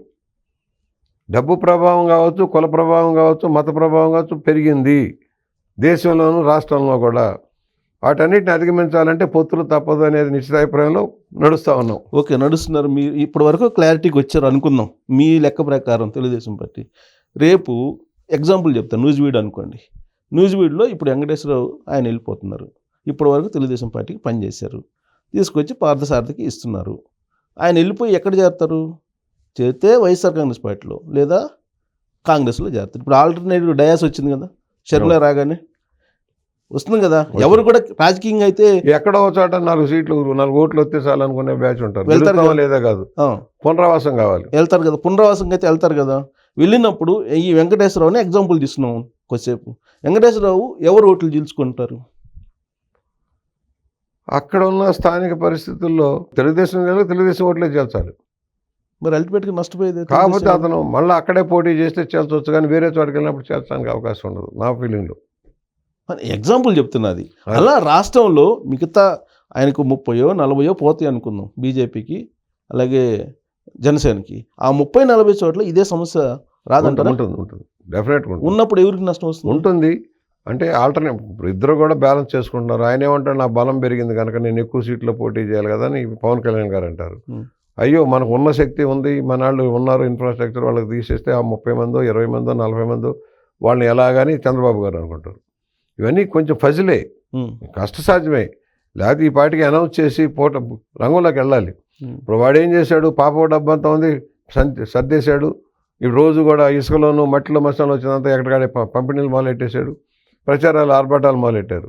గవర్నమెంట్ యంత్రాంగాన్ని వాడుకుంటా ఉన్నాడు. మనం ఇంకెక్కడున్నాం? ఇంకా సీట్లు పంపిణీల దగ్గర పొత్తుల దగ్గరే ఉన్నాం. ఇవి సమస్యే. సార్, ఇది మైండ్ గేమ్లో మీరు వైసీపీ మైండ్ గేమ్లో పడినట్టుగా అనిపించట్లేదా? ఉంది కొంచెం. ఇదివరకు పడ్డాంగా, బీజేపీతో వ్యతిరేకించినప్పుడు మనం పడ్డాం. ఎలా పడ్డాం? ప్రత్యేక హోదా రూపంలో పడ్డారు. హోదా కాదు, 2019 ఎలక్షన్ ముందు ప్రత్యేక హోదాని బూచిగా చూపించి మిమ్మల్ని ఎన్డీఏ నుంచి బయటికి తీసుకొచ్చారు. హోదా అప్పుడు కూడా మన లోపం చెప్పనా, మోడీ గారు గడ్కరీ గారు వాళ్ళంతా కలిసి కన్విన్స్ చేసింది ఏంటి, హోదాతో సమానం అన్ని నీతి ఆయోగ్ చెప్పింది తీసేస్తున్నాం, అన్ని రాష్ట్రాల్లో తీసేస్తున్నాం, మీకు ఇవ్వలేము. కానీ విభజన చట్టంలో ఉంది, అమలు చెయ్యాలి. కానీ మన రాంగ్ ట్రాక్ ఎలా పట్టించారు, ఏ రాష్ట్రానికి ఇవ్వటం లేదు, కొనసాగించడం లేదు, మీకు కూడా ఇవ్వలేం కనుక మీరు ప్యాకేజ్ తీసుకోండి, ప్యాకేజ్ ఈక్వలెంట్ అని చెప్పారు. దానికి చెప్పి ఒప్పుకొని బాబు గారు కూడా సంతోషంగా ఒప్పుకొని, సరే ఏదో ఒకటి వస్తుంది కదా, సత్యనారాయణ పెళ్లికి వచ్చిందే కట్నం అనుకున్నారు. ఈయన జరిగింది ఏమిటి, స్పెషల్ ప్యాకేజీ ఇవ్వకపోగా మీరు ఒక కొత్త స్పెషల్ పర్పస్ వెహికల్ పెట్టుకొని దాంట్లో అప్పు తెచ్చుకోండి. అప్పు తెచ్చుకుని ఆయన చెప్పేది ఏంటి, ఆ అప్పు రేపు పొద్దున్న నువ్వు ఉంటావు ఓడతావు, ఎవడు తీరుస్తాడు? యాక్చువల్గా ఈయన కోరింది కూడా అదే, చట్టబద్ధత చేయండి, ప్రత్యేక ప్యాకేజీనైనా అని చెప్పి. అక్కడ డిఫర్ అయ్యాం. డిఫర్ అయినప్పుడు మనం ఏం చేస్తున్నాం, వీడు మనకు న్యాయం చేయలేదు, మన కష్టాలు మనం పడదామంటే పోయేదానికి పోరాటం అన్నాం. ఆ పోరాట ఫలితంగా వాడు కష్టాలు పెంచుకొని మన మీద దాడులు చేసి మన ఎలక్షన్లో మనకు సహకారం లేకుండా ఎలక్షన్ కమిషన్ కూడా వాడి మనకి అడుగుల ముందు పడకుండా చేశారు. దానివల్ల ఇవాళ పొత్తుల మార్గంలో వెళ్ళటానికి కారణం కూడా ఇదే. ఈ ఎలక్షనీరింగ్ చేసుకొని అడ్డుపడతారా, ఇవన్నీ కూడా మనం అనుకున్నంత ఈజీగా లేవు అవన్నీ కూడా. సో ఇప్పుడు ఇవన్నీ వీటన్నిటిని అధిగమించే పరిస్థితులు ఉన్నాయంటారు అసలు? ఉందండి. నేను 9 సార్లు పోటీ చేశాను, 6 సార్లు గెలిచాను. ఎప్పుడు వీక్గా ఉంటున్నాము, ఎప్పుడు వస్తున్నామని స్టడీ చేస్తున్నాం. నా వరకు నాకు అవగాహన, ఇట్లా ఉంది, ఈ వర్గాలు ఎలా ఉన్నాయి, ఈ వర్గాలు ఎలా ఉన్నాయి. ఇప్పుడున్నంత స్పీడ్ ఏనాడు లేదండి. అనేక సంఘాలు కలుస్తాయి నాకు, ఒక సీనియర్ మెంబర్గానో, ఒక సుదీర్ఘకాలం రాజకీయంలో ఉండటంలో వృత్తుల వాళ్ళు కలుస్తారు, రకరకాల సమూహాలు కలుస్తారు, సామాన్యుడి దగ్గర నుంచి ఎక్కువ కలుస్తారు. వాళ్ళ బాధలు వింటున్నాం, వాళ్ళ గాథలు వింటున్నాం. గ్రౌండ్ లెవెల్లో అయితే ఉంది, కానీ మీరు ఒక రాజకీయ వ్యూహం అయితే ఉండాలి కదా, బలమైన రాజకీయ వ్యూహం ఉంది కదా, అక్కడే కొంచెం మిస్ అవుతుంది ట్యూనింగ్ అనేది. చేయాలి, ఇంకా ట్యూనింగ్ అంటే చేయాలంటే ఆయన చెప్తున్నాడు 2 రకాలుగా నడుస్తుంది. ఒకటి జనంలోకి నాయకత్వం వెళ్ళటం, రెండు స్థానిక నాయకత్వంతో పని చేయించడం. లోకేష్ గారి పాదయాత్ర, బాబు గారి యాత్రలు ముందుకెళ్తా ఉన్నాయి. స్థానికంగా ఉన్న వాళ్ళని ఎలక్ట్ చేసి రోజువారీ నడిపించడం కోసం పార్టీ గట్టిగా పనిచేస్తుంది. మీకు తెలియనంత పని జరుగుతుంది. అందుకున్న వాళ్ళు పుంజుకెళ్తున్నాం, అందుకొని వాళ్ళు వెనకబడతా ఉన్నారు. అందరినీ నడపడం కోసం విశ్వప్రయత్నం చేస్తూ ఉన్నారు బాబు గారు. ఎప్పుడు ఆయన పరంగా ఎప్పుడు 24 గంటలు కష్టపడుతుంటారు కదా, ప్రత్యేకంగా ఇప్పుడు చెప్పాల్సిన అవసరం లేదు కదా. చేస్తున్నారు. కానీ ఇక్కడ జరుగుతున్నటువంటి కొంచెం డిస్టర్బెన్స్ ఏంటంటే, ఇప్పుడు సపోజ్ మీ కాన్స్టిట్యున్సీ తీసుకుందాం, రాజమండ్రి రూరల్.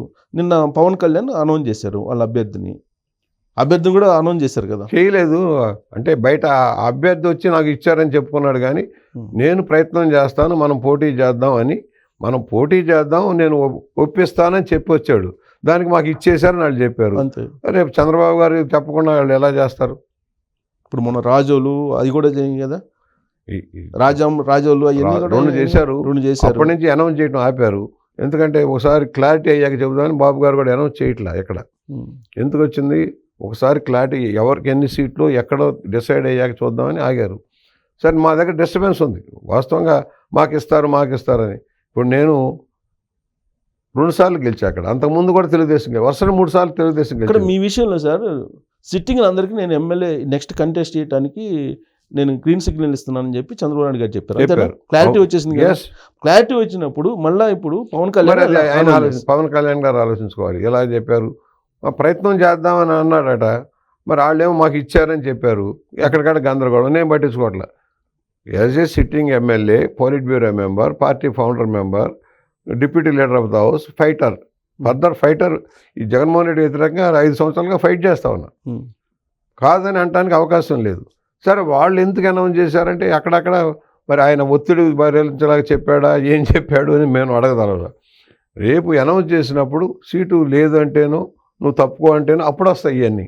అప్పటిదాకా నేను ఒకటే చెప్పా, ఇద్దరు నాయకులు అనౌన్స్ చేశాక మాట్లాడదాం, ఇవన్నీ ఎందుకు అన్నాను. అంతే కదా, సింపుల్.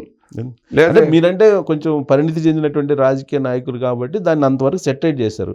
కానీ మిగతా కాన్స్టిట్యున్సీలు అలా ఉంటుందని మనం ఎక్స్పెక్ట్ చేయలేము. ఉన్నాయి, చాలా చోట్ల ఉంది డిస్టర్బెన్స్. చాలా చోట్ల ఉంది. ఎక్కడైతే పొత్తుకు వెళ్తున్న సీట్ల దగ్గర డిస్టర్బెన్స్ ఉంది. అది సార్ట్ అవుట్ చేయాలి. బాబు గారు ఏమంటున్నారంటే, ప్రత్యక్షంగా పరోక్షంగా ఇండైరెక్ట్గా నేను సపోర్ట్ చేస్తాను, రేపు పొద్దున ఇంకో రకంగా మీకు అవకాశాలు ఇస్తాను పిలిచి చెబుతున్నారు. ఇంకా వేగం పెంచాలి, టైం లేదు. సో ఇప్పుడు బీజేపీ తోటి పొత్తు దాదాపుగా అయిపోయిందంటే అవకాశమే ఉంది. రేపు 2 రోజుల్లో ఢిల్లీ వెళ్తారు కదా, ఎన్ని సీట్లు ఎక్కడ ఏంటి అనేది పొత్తుండే అవకాశం ఉందనేది బయటకు వస్తున్న వాదన.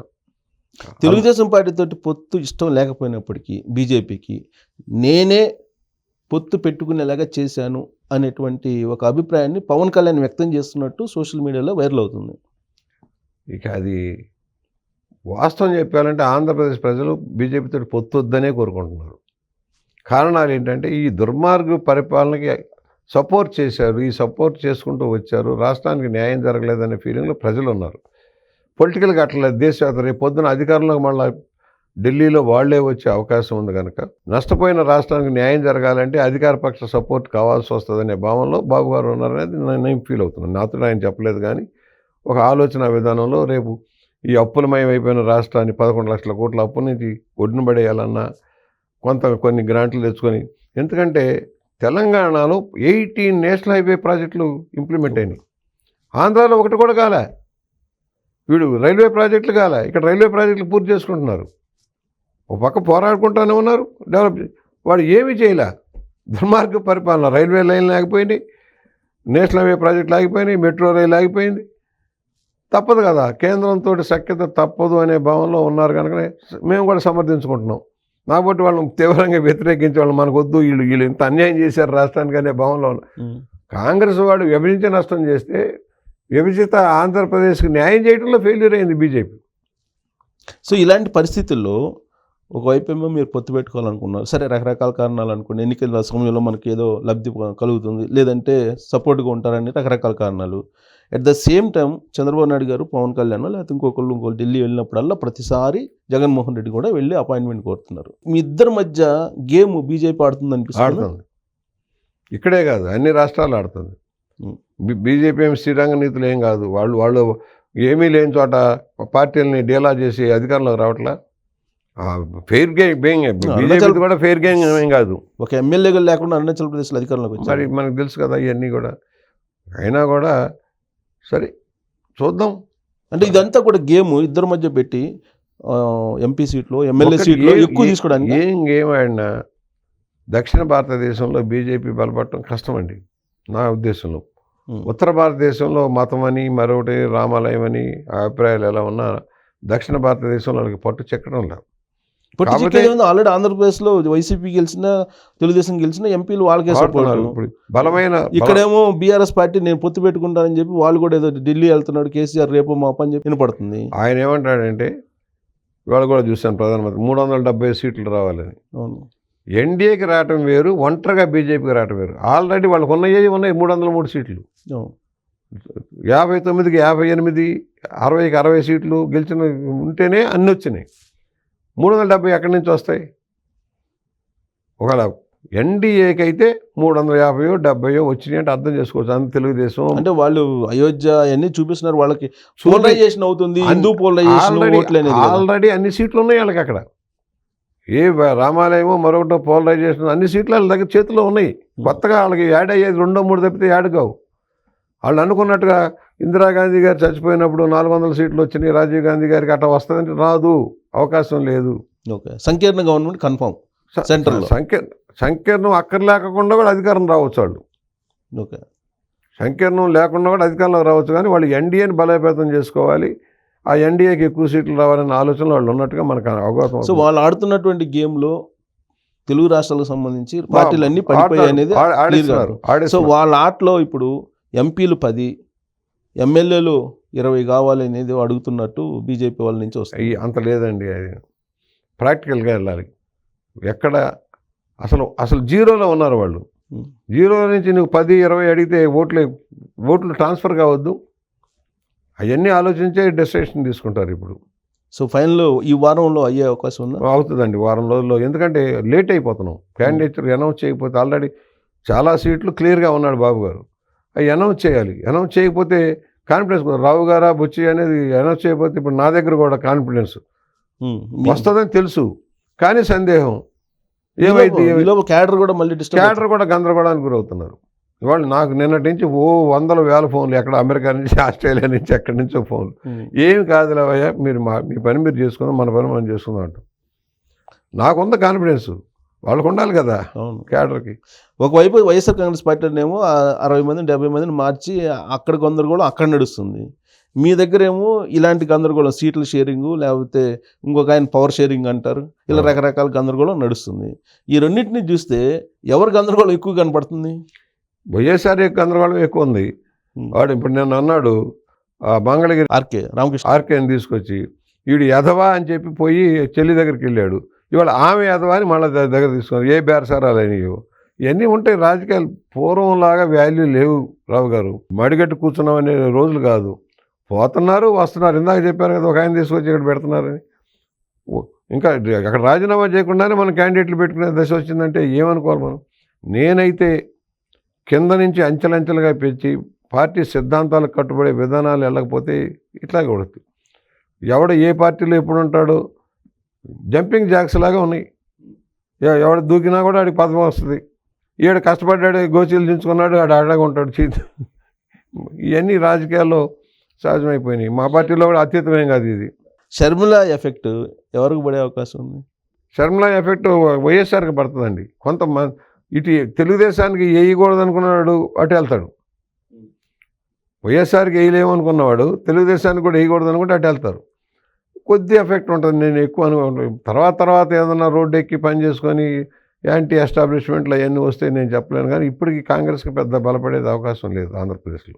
షర్మిలని కాంగ్రెస్ పిసిసి అధ్యక్షురాలు చేసిన, తెలంగాణలో సీఎంగా రేవంత్ రెడ్డిని చేసిన, జగన్ ఫ్యామిలీలో చిచ్చు పెట్టిన, ఎన్నిటికీ చంద్రబాబు నాయుడే కారణం అనేది ప్రచారం. ఎవడు చెప్పాడు? అది కాదు. చంద్రబాబు చెప్పాడా చెల్లిని తరమని? చంద్రబాబు చెప్పాడా తల్లిని బయటకు పంపించమని? చంద్రబాబు చెప్పిన బాబాయిని గొడ్డలు పెట్టి వేయమని? ఎవరు చెప్పారు? నిన్ను దోచుకొని జైల్లో పెట్టుకోమని మేము చెప్పామా? ఇవాళ అన్ని విచారణకు ఎదుర్కోకుండా పక్కకు తప్పుకొని ఎందుకు పోతున్నావు? కోడికత్తి కేసు వెళ్ళి సాక్ష్యం చెబుతాడు, రోడ్డును పడతాడు కదా, ఎందుకు చేయటంలా? భయం. ఒక కుట్రలు వెలుగులోకి వస్తేనే భయం. అందువల్ల అన్నిటికీ చంద్రబాబు. బాబాయిని గొడ్డలు పెట్టేసి గుండెపోటని చెప్పి మళ్ళీ వెంటనే పేరు మార్చి చంద్రబాబు చంపించాడని ప్రచారం చేసిన దుర్మార్గుడు ఆయన. మరి ఇలాంటి దుర్మార్గ ఆలోచనలు ఉన్నవాళ్ళు, ఫ్రాక్షన్ రాజకీయాలు, హత్యా రాజకీయాలు, ఇవాళ ఏంటి, ఇవాళ శ్రీనివాసరెడ్డి అని తెలుగు రైతు నాయకుడు మర్రెడ్డి శ్రీనివాస్ మీద ఏంటి దాడులు, నిన్న ఆంధ్రజ్యోతి విలేకరు మీద దాడులు ఏంటి అంటే ఒక రకమైన అభద్రతా భావానికి గురైపోతున్నాడు. అందువల్ల రౌడీజాన్ని, బ్లేడ్ బ్యాచ్లు ఎంకరేజ్ చేసే తీసుకెళ్ళిపోయాడు. దీనికి మూల్యం చెల్లించుకోక తప్పదు వాళ్ళు. అంటే మీరు మూల్యం చెల్లించుకోలేరు, అంటే వాళ్ళలాగా చేయలేరు అనేటువంటి ఒక అభిప్రాయం ఏమన్నా వాళ్ళలో ఉందేమో, అందుకే లేకపోతే ఇలా తెగబడరు అనుకుంటున్నారు. కానీ ఈ తప్ప అలా ఉండదు. నీ ఇంటికి నా ఇల్లు ఎంత దూరమో నా ఇంటికి నీ ఇల్లు ఎంత దూరం మర్చిపోవద్దు. పూర్వం లాంటి చంద్రబాబు కాదు, పూర్వం లాంటి లోకేష్ బాబు గారు కాదు. అణిగి మణిగి బాధితులంతా ఏకమవుతున్నారు. ఈ బాధితులంతా ఏకమైతే ఏం జరిగిద్దో మీకు తెలుసు. బాధి పారేస్తారు, ఎన్నికల్లో బాధతారు, ఆ తర్వాత మీరు చేసే అరాచకాలన్నిటికీ మూల్యం చెల్లించాలనే పరిస్థితి కల్పిస్తారు. కన్ఫర్మా? 100%. అంటే గతంలో కూడా ఇలాంటి చాలా ఉన్నాం. ఇదివరకు వద్దు పానీ పానీ అనేవాడు బాబు గారు. బాబు గారే బాధితుడు కదా, ప్రథమ బాధితుడు ఆయనే కదా. ఇవాళ 54 రోజులు జైలు ఎందుకు ఉండొచ్చాడు? అందువల్ల ఈసారి అలా ఉండదండి. ఉండదు. అసలు ఏమీ చేయని నేరానికి ఏమీ లేదు, అసలు కేసు లేదు. మామూలుగా మీ బొట్టిన అంటే ఎఫ్ఐఆర్ సాయంత్రానికి బెయిల్ ఇచ్చేస్తారు. ఒక ఎఫ్ఐఆర్ కడితే అసలు నాన్ బెయిలబుల్ కాదు, అది బెయిలబుల్. దానికి 54 రోజులు జైల్లో పెట్టారంటే అర్థం చేసుకోండి ఎలాంటి కుట్రలు నడిచినాయో. ఆయనకు అనుభవం కాలా మరి? ఓహో మంచిగా ఉంటే ఇలా జరుగుతుందా అని ఆయన అనుకుంటున్నారు. సో రియలైజేషన్ అయితే అయింది. సార్ ఫైనల్గా ఒకప్పుడు గోరంట్ల బుచ్చయ్య చౌదరి గారు లోకేష్ నాయకత్వం అన్న కొంత అసహనంగా ఉండేది, అప్పుడప్పుడు అసహనం కూడా వ్యక్తం చేశారు. ఇప్పుడు మీ అభిప్రాయం ఏంటి? అసహనం దేనికి? స్టైల్ ఆఫ్ ఫంక్షనింగ్లో కొత్తలు కదా కొత్త కుర్రాడు. ఆ ఇంటర్వ్యూలో అవన్నీ కూడా సరిగా ఉండేవి కాదు. ఆ పని చేయాలని తపంలో పోతే నేను చెప్పాను, ఇది కాదు ఇట్లా కాదు. ఇప్పుడు సీనియర్లు వస్తారు, ఎక్కడెక్కడి నుంచి వస్తారు, వాళ్ళకి ఇంటర్వ్యూలు ఇచ్చి మాట్లాడి పంపించడంలో ఫెయిల్యూర్ అయితే ఇది కరెక్ట్ కాదని చెప్పాము. మెచ్యూరిటీ వచ్చింది వాళ్ళ కుర్రాడు. పెద్దలు చిన్నవాళ్ళని, యువకులను కూడా గౌరవించటం, వాళ్ళ మాటలు తీసుకుని ఎండటం, తర్వాత ఇంప్లిమెంట్ చేయటం ఆయన ఇష్టం. ఎవరు చెప్పినా విందాము. ఆ బాధల్లో నుంచి ఈ పాదయాత్రలో రాటు తెలిపాడు. బ్రహ్మాండమైన ఎక్స్పీరియన్స్ వచ్చింది. వివిధ జిల్లాలలో, వివిధ ప్రాంతాల్లో సమస్యలను నోటిఫై చేసుకుంటూ ఉన్నాడు. వివిధ వృత్తుల వారు, వివిధ జాతుల వారు వాళ్ళ బాధలన్నీ గమనించుకుంటూ వచ్చాడు. మమేకం అయ్యాడు జనంలో. సబ్జెక్ట్ ఉంది, స్టాన్ఫోర్డ్లో చదువుకొచ్చాడు కనుక సబ్జెక్ట్ ఉంది, అవగాహన ఉంది, నాలెడ్జ్ గెయిన్ చేశాడు. I'm very happy. మొన్న కూడా చెప్పాను, విజయనగరం మీటింగ్లో చెప్పాను వెరీ క్లియర్గా. I'm very happy. ఈ మెచ్యూర్డ్ ఎలాగ అందరినీ విసుక్కోకుండా, కసురుకోకుండా అందరిలో కలిసిపోయి, కొంతమంది ఇలా చెయ్యంటే బాబాయ్ ఇలా లాగేసుకుంటారు. చేతులు బొబ్బలెక్కిపోయినా కావలించకుండా అందరినీ కలిసి మాట్లాడుతూ సమస్యలు వినటం ముఖ్యం. రేపు అధికారంలోకి వస్తే ఏమి చెయ్యాలో నిర్ధారించుకుంటూ వచ్చాడు. ఇవాళ డేటా క్రియేట్ చేసుకున్నాడు. రెడ్ బుక్ వేరు, సమస్యలు వేరు. వివిధ ప్రాంతాల్లో ఇచ్చిన ప్రతి మామూలుగా నాయకులు ఏం చేస్తారు, అలా పడేస్తారు. ప్రతి చిన్న స్లిప్ కూడా దగ్గర పెట్టుకొని కంప్యూటరైజ్ చేసి that is the leader quality. So ఒక 10 years బ్యాక్ మీకు ఏదైతే అభిప్రాయం ఉందో అది కంప్లీట్గా మారిపోయినట్టేనా? 100%. మీరు ఎన్టీఆర్ గారిని చూశారు, చంద్రబాబు నాయుడు గారిని చాలా కాలంగా చూస్తున్నారు, ఇప్పుడు నెక్స్ట్ లోకేష్ని చూశారు. ముగ్గురు కంపారిజన్ చేస్తే పెద్ద ఆయన రావడంతో భుజమే చేసేంటి బ్రదర్ అనేవాడు. చంద్రబాబు గారికి ఆ అలవాటు తక్కువ. లోకేష్ ఇప్పుడు వాళ్ళ తాత లైన్లోకి వెళ్ళిపోయాడు. నాయకత్వ లక్షణాలు కంప్లీట్గా అయ్యా సీనియర్ ఎన్టీఆర్ కనిపిస్తున్నాయి. సీనియర్ ఎన్టీఆర్ గారిలో లక్షణాలు ఉన్నాయి. మంచి సబ్జెక్ట్ ఉంది, నేరేషన్ ఉంది, ఎక్స్ప్లెయిన్ చేస్తా ఉన్నాడు, అవగాహన ఉంది, టకటకటకమని రియాక్ట్ అవుతున్నాడు, బాగా ఎక్స్ప్లెయిన్ చేస్తున్నాడు సబ్జెక్ట్. నేనేం మెచ్చుకోవాలి, నాకు ఈ వయసులో వచ్చేది పోయేది ఏం లేదు. తప్పుంటే తప్పని చెబుతా. డెఫినెట్గా మీరు, అందుకే నేను అడుగుతాను, తప్పుంటే తప్పని మీరు చెప్తే రాజముద్రే. తప్పు అయితే ఇది కాదు, ఇది కరెక్ట్. ఇప్పుడు నేను ఉన్నాను, పార్టీ నడుస్తున్న విధానం మీద కోపం రాజీనామా చేస్తాను. ఎందుకన్నాను? అరే ఏంటి ఇది, ఎవరెవరో వస్తారు, ఆయారాములు గయ్యారాములు పెద్దపేట వేస్తారు, పార్టీని నమ్ముకున్నాడికి న్యాయం జరగట్లేదన్న. నా కోసం కాదు కదా, నేను ఆల్రెడీ ఎమ్మెల్యే, డిప్యూటీ లీడరు, పాలిట్ బ్యూరోలో ఉన్నా, నాకేం కావాలి నీకు? అప్పుడు మళ్ళీ పార్టీ మేలుకుంది. ఓహో కార్పొరేట్ తరహా కాదు, మనం కూడా డెమోక్రటిక్గా వెళ్ళాలని ఒక ఆలోచన చేసి మళ్ళీ అందరితో మాట్లాడటం చేసి వాళ్ళ బాబు గారు కూడా స్టైల్ ఆఫ్ ఫంక్షన్లో మార్పు వచ్చింది. Style of function. కాకపోతే ఆయన ఏదో చేయాలని తపన, 24 గంటలు తపన, పని చేయాలి. మీకు ఒక ఆశ ఉందా? ఎన్టీ రామారావు గారి హయాంలాగా మళ్ళీ తెలుగుదేశం పార్టీ వెలుగుతుంది లోకేష్ ఆధ్వర్యంలో అనే హోప్ ఉందా? ఉందండి, వస్తుంది. కాకపోతే ఇదిగే ఈ పొత్తులు గిత్తుల్లో కొన్ని సాధక బాధకాలు ఉంటాయి. ఎన్నిక అయిన తర్వాత కూడా, గవర్నమెంట్ వచ్చిన తర్వాత కూడా ఉన్న ఆర్థిక పరిస్థితులు అన్నింటిలో అన్నీ చేయాలనుకోవటంలో, చేయలేకపోవటంలో ఎన్ని ఇబ్బందులు ఎదుర్కోవాల్సి వస్తుంది. దామాషాలో వాటాల పంపిణీలో. ఇవి అడ్మినిస్ట్రేషన్ విషయంలో. నేను అడుగుతుంది పార్టీ విషయంలో. మీరు ఒకప్పుడు నాకు ఏం చెప్పారంటే, ఒక మనిషిని చూజ్ చేసుకోవటంలో ఎన్టీ రామారావు లాగా చంద్రబాబు నాయుడు గారు వచ్చింది. ఆ లోపం ఉంది ఇంకా, నా ఉద్దేశంలో ఇంకా ఉంది. ఇందాక చెప్పాను, ఆ 3-4 బీసీ లీడర్లే కాదు, బీసీలు అంటే చాలామంది ఉన్నారు, వాళ్ళ యాస్పిరేషన్స్ ఎక్కువగా ఉన్నాయి, అవి కూడా దృష్టిలో పెట్టుకోమని చెబుతాను. ఎవరి మీద ద్వేషం కాదు, కోపం కాదండి. కాదు మీ పార్టీ లైన్ నాకు తెలుసు కదా. పార్టీ లైన్ కోసం నేను మాట్లాడుతాను. రామారావు గారి దగ్గర నుంచి ఇప్పటి వరకు పార్టీలో కొనసాగుతున్నారు. మధ్యలో రాజశేఖర రెడ్డి మిమ్మల్ని ఎంత ఇబ్బంది పెట్టారు మాకు తెలుసు. మిమ్మల్ని తీసుకోవడానికి రకరకాలు ఉన్నాయి. ఇప్పుడు జగన్ కూడా మీకు ఒక గాలం వేసారు ఒక మూమెంట్లో. నేనే ఆడబడతాను, మీరు పడరని తెలుసు. కాకపోతే నాది పార్టీ బేసు. పార్టీ కోసమే మాట్లాడతా, పార్టీ కోసమే శ్రమిస్తా, క్రమశిక్షణ కోరుకుంటా, పార్టీని ఎప్పుడు డౌన్ కాకూడదని చూస్తా, పార్టీని నమ్ముకున్న కార్యకర్తకి న్యాయం జరగాలని కోరుకుంటా, దానికోసం పోరాడతా. సార్ నాకు న్యాయం జరిగిందా లేదా కాదు, కార్యకర్తకు న్యాయం జరిగిందా లేదా. ఇదేంటంటే రాజకీయాలు ఎలా ఉన్నాయంటే, ఒకడు కష్టపడి జెండాలు కట్టి అన్నీ చేసి డయాస్ ఏర్పాటు చేశాక వాడు ఇంటికి వెళ్ళి బట్టలు మార్చుకొద్దాం అనేటప్పటికి ఇంకోటి వచ్చేసి ఇది నేనే చేశానంటే నాయకుడు అబ్బో ఈడే చేశాడు అనుకుంటాడు, ఆడిపోతాడు. అసలు కష్టపడి పోతాడు. పార్టీలో, మా పార్టీలో అది ఉంది. అదే జరిగిందని మీరు చాలా కాలం నుంచి బాధపడుతున్నారు. మీరు ఇప్పటికీ అదే ఉంది. కానీ ఎన్టీ రామారావు గారి టైంలో అలా జరిగేది కాదు. చంద్రబాబు నాయుడు గారి టైంలో అలా జరిగింది. దాన్ని జరగడానికి కారణం ఏంటంటే ఆయన ఎంచుకున్నటువంటి వ్యక్తులు ఎవరైతే ఉన్నారో అక్కడ తప్పు జరిగిందని చాలా సందర్భాలు మీరు చెప్పారు. అలాంటి తప్పులు లోకేష్ చెయ్యరు అనే అభిప్రాయం మీకుందా? రియలైజేషన్లో ఉన్నాడు. బాబు గారు కూడా రియలైజేషన్లోకి వచ్చారు నాకు తెలిసి. ఓహో, ఎక్కడెక్కడ ఎవరెవరు మిస్యూజ్ చేస్తారు అవన్నీ ఆలోచనలోకి వచ్చారు ఇద్దరు కూడా.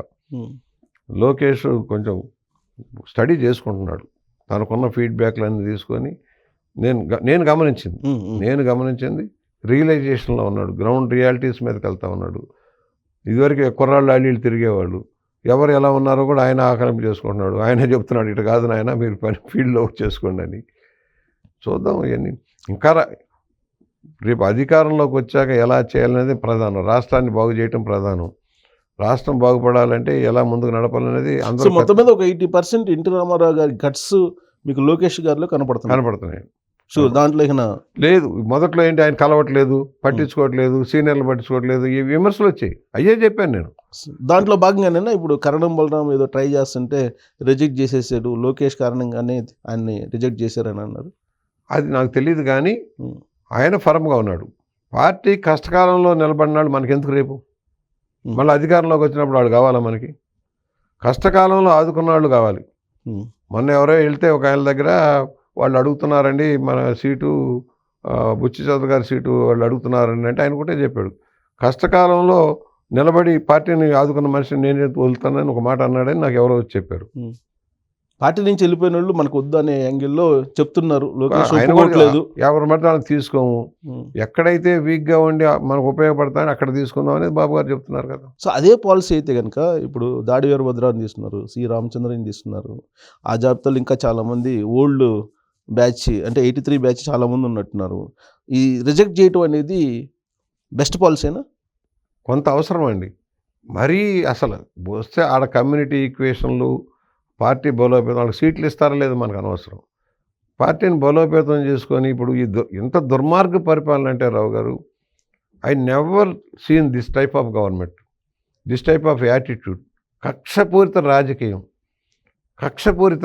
ఫ్రాక్షన్ రాజకీయం ఎప్పుడు చూడాల. పోలీసు వ్యవస్థను ఇంత దుర్వినియోగం చేసుకొని దుర్మార్గంగా ఆలోచించి తప్పుడు కేసులు పెట్టి, వేలాది తప్పుడు కేసులు పెట్టి, మీరే చెప్పారు మిమ్మల్ని అరెస్ట్ చేసి తీసుకెళ్తామని.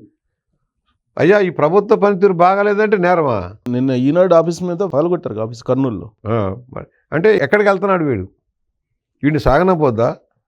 అవసరమైతే పొత్తులు పెట్టుకోనైనా వీడు సాగనంపాలనేదే జైల్లోనే పొత్తులు అవుతున్నాయి. సరే అధికారులు ముందు గమనిస్తారు ఆ ప్రభుత్వం ఉంటుందా ఉండదని.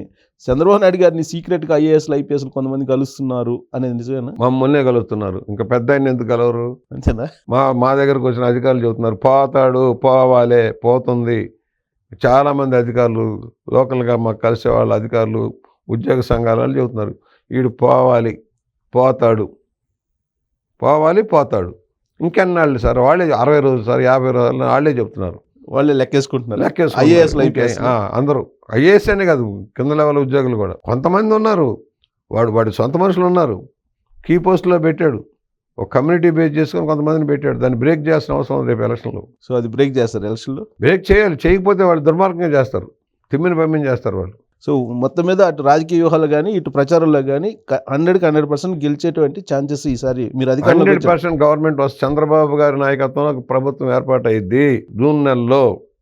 Right. Thank you very much Vijayasekhar garu. Thank you very much. అండి. సో మీరు మీ అంచనాలు ఎప్పుడు కరెక్ట్ అవుతుంటే ఈసారి కూడా కరెక్ట్ అవుతుంది అనుకున్నాం. జూన్లో చంద్రబాబు గారు సీఎం అయితే కనుక చూడాలి. అయితే లేదు, అవుతారు, 100% అవుతారు. వద్దు, రెండో ఆలోచన వద్దు. ఓకే. కావడానికి చిన్న చిన్న ఏదో ఉన్నాయి కదా, అవన్నీ సర్దిద్దుకుంటారు అనుకుంటున్నా. చిన్న చిన్న లోపాలు ఉన్నా సరిదిద్దుకోవాలి.